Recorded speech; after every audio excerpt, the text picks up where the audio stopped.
My name is Sarah, and I am married to a billionaire named David. We have been together for 5 wonderful years. At first, our life seemed perfect. David was charming, kind, and always made me feel special. We traveled around the world, dined in the best restaurants, and lived in a beautiful mansion. However, I soon discovered that my husband was living a double life, and this changed everything. It all began on a quiet Saturday morning. I woke up early, as usual, and decided to prepare a surprise breakfast for David. He had been working hard, and I thought a nice meal would be a great way to show my love. As I cooked pancakes and scrambled eggs, I heard a strange noise coming from his study. It sounded like a phone vibrating. Curious, I tiptoed to the door and listened closely. David was talking on the phone, but his voice was different. He sounded serious and a bit nervous. I could only hear bits of the conversation, but it made me uneasy. Words like deal and money were mentioned. I didn't want to invade his privacy, so I decided to wait until he finished. When David finally came to the dining room, he was cheerful and hugged me tightly. "Good morning, Sarah, this smells amazing," he said, taking a seat at the table. I smiled, but a part of me was still worried about what I had heard. After breakfast, I tried to push my concerns aside and enjoy the day with David. We went for a walk in the park and talked about our plans for the future. David spoke passionately about his charity work, and I admired his dedication to helping others. But deep down, I couldn't shake the feeling that something was off. A few days later, I decided to do some digging. I was not a person who liked to snoop, but my curiosity got the better of me. I found David's laptop open on the kitchen counter, and I couldn't resist the temptation to look at his emails. What I discovered shocked me. David was involved in a secret business that I knew nothing about. He was communicating with people I had never heard of, and they discussed large sums of money and various transactions. Some of the emails hinted at illegal activities. I felt my heart drop. How could my husband be involved in something so dangerous? I confronted David that evening. I tried to remain calm, but my voice shook as I asked him about the emails. At first, he looked confused, but then his face changed. "Sarah, I can explain," he said, his eyes darting away from mine. He took a deep breath and began to tell me his story.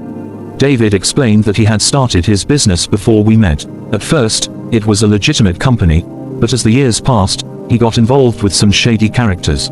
He felt trapped and didn't know how to get out. He had been trying to keep me away from this part of his life to protect me. I listened in shock. My mind was racing. The man I loved had been hiding such a big part of himself from me. I didn't know what to believe. "Why didn't you tell me?" I asked him. "I thought we were supposed to share everything." "I didn't want to hurt you," he replied, looking down. "I thought I could fix it all before you found out." I felt a mix of emotions: anger, betrayal, and sadness. I couldn't believe that the man I loved had been living a double life. I needed time to think. I told David the first needed some space and went to my sister's house for a few days.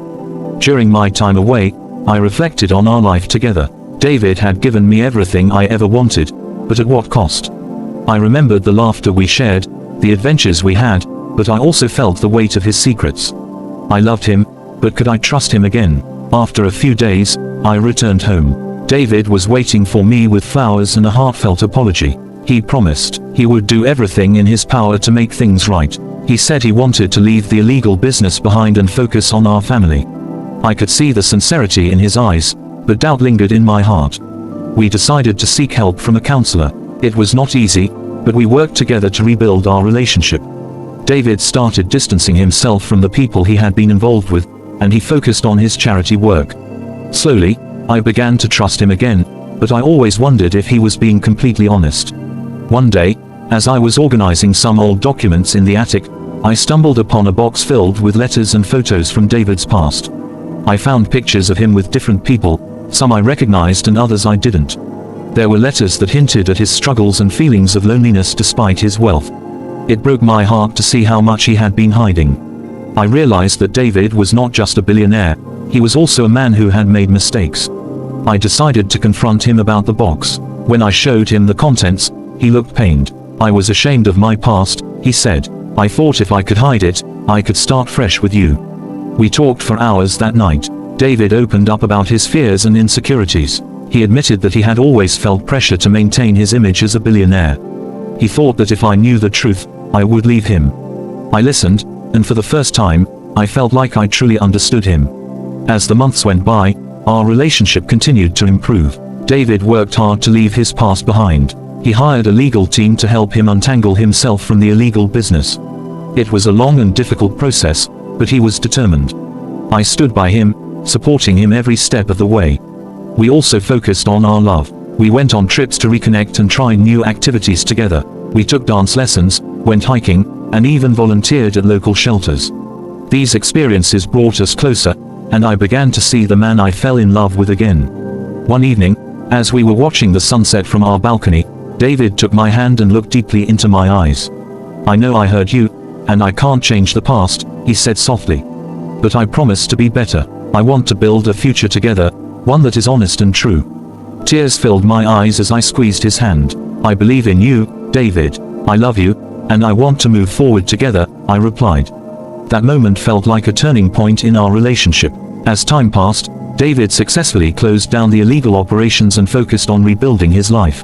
He started a legitimate business that focused on helping others, using his wealth to make a positive impact. He became more involved in charity work, and I could see the joy it brought him. It felt good to see him thrive in a way that was honest and fulfilling.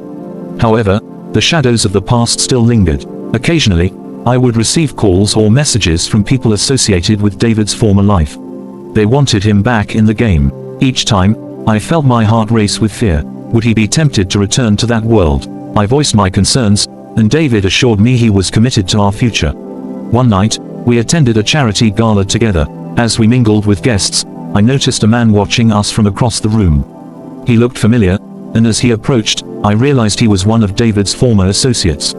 My heart sank. David noticed my discomfort and took my hand, giving it a reassuring squeeze. "Stay close to me," he whispered. I nodded, trying to calm my racing heart. The man approached, and David greeted him with a smile. "What are you doing here?" David asked, trying to keep his tone light. "I just wanted to see how you were doing," the man replied, his gaze flicking to me. "Heard you've gone legit. That's too bad. You had a good thing going." I could feel the tension in the air. David's smile faded, and I could see the conflict in his eyes. "I'm happy where I am," David replied firmly. The man shrugged and walked away, but I could sense the weight of the conversation lingering. After the gala, we drove home in silence. I was worried about David's ability to resist temptation. "What if he tries to pull you back in?" I asked. David sighed, running a hand through his hair. "I won't let anyone take me back to that life. I've made my choice, and it's you." I wanted to believe him, but doubt crept in. The next few weeks were filled with tension as I watched David interact with people from his past. I could see the struggle within him, and I knew he was fighting against the allure of quick money and power. One evening, I found David sitting alone in his study, staring at his laptop. I walked in and asked what he was doing. "Just some work," he replied, but I could see the worry etched on his face. "David, talk to me. I can see you're struggling," I said gently. He looked up, and for the first time, I saw vulnerability in his eyes. "I don't want to go back to that life, but sometimes it feels like it's pulling me in," he admitted. I sat beside him and took a deep breath. "You don't have to face this alone. We can figure it out together. You've come so far, and I believe in you." He smiled weakly, and we talked late into the night. We discussed his fears and the temptations he faced. I reminded him of all the progress he had made and the life we were building together. It was a hard conversation, but it brought us closer. As the months passed, David continued to resist the temptations of his past. He became more involved in charity work, and together we started a foundation to help families in need. It felt good to create something positive, and with every event we held, I saw the change in David. He was no longer the man hiding behind secrets. He was becoming someone I could be proud of. One day, while volunteering at a local shelter, David and I met a young boy named Ethan. He was shy but had a bright smile. David instantly connected with him and began to mentor him. I watched as David poured his heart into helping Ethan. It was beautiful to see him give back, and I knew we were on the right path. However, the past is never too far behind. One evening, as we were finishing dinner, there was a knock at the door. I opened it to find the man from the gala standing there. My heart raced as I glanced back at David. "Can I speak with you?" the man asked, looking serious. David's expression hardened, and I could feel the tension in the air. "Not interested," David replied coldly, but the man persisted. "I just want to talk about some business opportunities. You know we could make a lot of money together." I felt a chill run down my spine.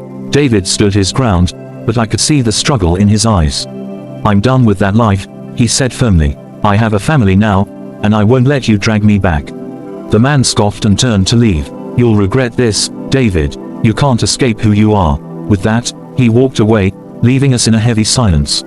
David turned to me, his face pale. "I'm sorry, Sarah. I thought I was done with all of this." I took his hands in mine, trying to reassure him.